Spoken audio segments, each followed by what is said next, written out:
Right. And, you know, it went on Amazon and Love Film and, you know, various forms. Right. But the thing is, how do people know it's there? Yeah. And do you have to pay those? I mean, Marie, you may know more about this, but do you have to pay those platforms, or is this on commission? No, they share revenue. It's a revenue share. Okay. And are they selective when you go to Love Film? Yeah, I think they are. Right. Ish. Okay. Yeah. Yeah. I mean, they're all looking for product, I think. I don't know how selective they are. Okay. And then after that, DVD was brought into the distribution strategy. That's right. A month later, we off a did website for surveillance, or well, we have got our own website, but it's mainly through our distributor, and obviously they put in ads on various online things. We put ads in, you know, various gay press because the hero's a gay man. Right. So, and then we're also I've employed somebody to essentially get it into independent cinemas. So, you know, we've sent DVD screeners to like 100 small independents, and at the moment I think we've got something like 5 or 6 screenings coming up. We've done film societies, we're doing universities, and all of that is to do with trying to connect with people who you hope have an interest in it. They come and see it, and then they talk to other people, and then they go and buy it. I mean, it's not, you know, it will pay for itself probably over a period of 6 months. It won't be, you know, it won't bring in a lot of revenue to the company, but what I hope it will do is make people talk about the film, and then hopefully other people will go and buy it. And that's the key, is how do people know it's there, and how do they know they want to buy it. And who's actually picking up the phone and spending their valuable time hassling universities of films? Employed somebody to do that. You did, as a producer. Yeah. And I think one of the, I would say as a you know, a maker of a small independent film, the one thing in the budget you shouldn't cut is marketing once you finish the damn thing. I mean, if you could possibly afford to set aside something like £10,000, you know, I tell you, you will get that back probably tenfold. Because by the time you finish making it yourself, as a producer, director, whatever, you're pretty exhausted and pretty fed up, and all you want is somebody to take it off your hands. They probably won't. So what you need to be able to do is employ people to get it out there, you know, or get your distributor to do it, or somebody. But in our experience, we as the producers are the people that are really keen to get people to see it. So, and you're.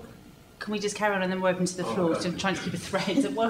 Marie, can I just open up to you, because you work for online distribution at Soda, which is a very, very good niche distribution company. Are these the kind of films Soda's looking at for online distribution? Is this reworking your business model of films that you're taking on? Well, basically at the moment I mean, it's just, I don't know how many people are aware of sort of what our catalogue is, but it's mainly or predominantly world and independent cinema that we distribute.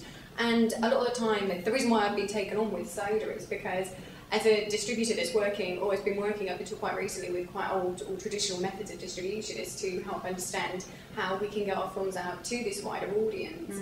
And when we say wider audience, we're talking about those communities and those niche areas of culture that perhaps are interested in films such as surveillance, but in the same sense, we're working, it depends on the method of release. Some films that, yes, we would definitely consider taking on and do theatrical releases for, do a DVD release, and sort of adhere to these sort of traditional windows for films, but we're not specifically looking at films to say, right, this is a great film, we'll do this as an online film, but if a producer came to us and said, this is what we'd love to do with this film, this is what we're interested in, or if we proposed it to them, then that's definitely something that we're very open to as a company. So I mentioned it upstairs because we were just talking about sales agents and at Power to the Pixel, which was an event we part supported. Probably every major producer in the British film industry was at Power to the Pixel to listen to the Americans that have recouped $1 million on their website from DVD distribution, with the whole thinking of, you know, you've made a film for £500,000, why would you give it to a sales agent? And somebody turned around in the audience of probably 400 people sitting there and said, how many people here are sales agents? And 2 people put their hands up.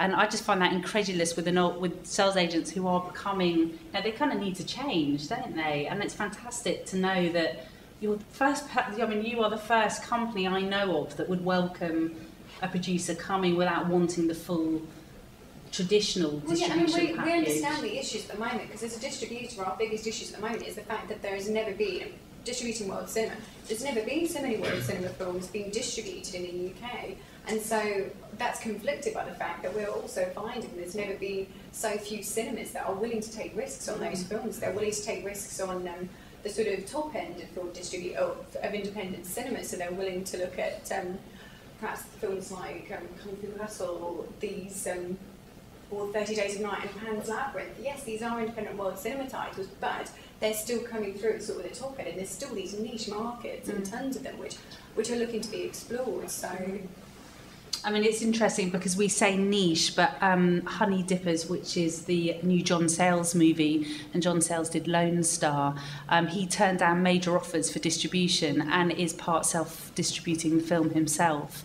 And you can find out about it up on the web. But, you know, it's supposed to be his best film since Lone Star. So there are people actually turning away the traditional model and wanting to self-distribute, which I think is fantastic. I mean, it's just that when you've got the fact that we're losing exhibition space, it's just like, well, where can we find this exhibition space? Where can we get it out to the audience? How can we reach them? And that's something that we're very interested in. Sort of, that's my job, is to find out how we can get these films out to the audience, when necessarily a lot of traditional cinemas are just turning them down in favour of these much bigger releases, which are turning in higher profits. And will Soda at one point have a website with video on demand? It's something that we're looking into at the moment. I mean, we've got several avenues that we're looking down, and it's not just a case of pay for video on demand. It's just like, well, what can we give our audience for free? And it goes off into this whole other discussion that we've got as a company at the moment of how to cultivate our image online, how to sort of nurture a community of people that aren't even necessarily interested in our films, but other independent distributors, and getting together with other independent distributors to say, well, here's our films, here's what we're offering, here's what we recommend, this is what you should watch for free, have these films for free, if you like those, watch these other films for free. And so as a company, so we're definitely looking into getting video on demand on our website, but it's just a case of how soon the internet can offer the quality of download and streaming for the cost, and also perhaps for other methods such as subscription methods, or whether it's something that's set up under sort of methods where it's sponsorship, so you get advertisement with it. And I think that's a problem at the moment in the UK, is that video on demand is very tiresome, and when you look at the fact that only 8% of internet users actually downloaded films or actually use these methods, you can see perhaps it's not viable at the moment, especially considering how slow our internet connection speeds are, that you just don't get the quality back from a lot of these players, and it's ruining the experience for people online. But that's a whole other conversation. And Andrew, do you have sort of comment on this point of technology and any sort of bigger problems that are sort of coming to light at the moment? Well, I suppose it's all happening. It is happening incredibly quickly, isn't it? I mean, the internet was the domain of the PC, you know, and that was if you had one at home, and if you had broadband, it was in the bedroom. But now with sort of laptops being media centres, they're not in the bedroom anymore, they're in the living room, and they're competing with the television, if you like, aren't they? Audiences are just fragmenting. You know, the kids come home from school in the afternoon, they don't watch the television, they go online. People are not watching television in the same way. They're looking at TV, but they're also on their laptop looking at YouTube. So the audiences are just completely fragmenting. It will be, I mean, broadband has to be faster still, there has to be faster download speeds, that's undoubtedly true, but that's coming.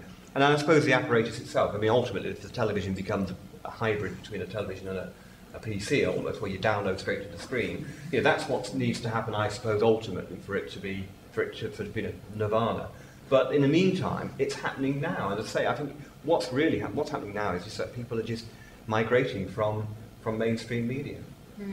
And are there any sort of legal issues that again, are bigger issues than others with anything that any domain territory that Marie's just talking about? Or I think everybody assumes that legal issues are all about the rights. You know, how do you license? And of course, that's very, very important in terms of how you license your content. But especially if it's self-distribution, there's all sorts of laws. I mean, the internet's about capturing data.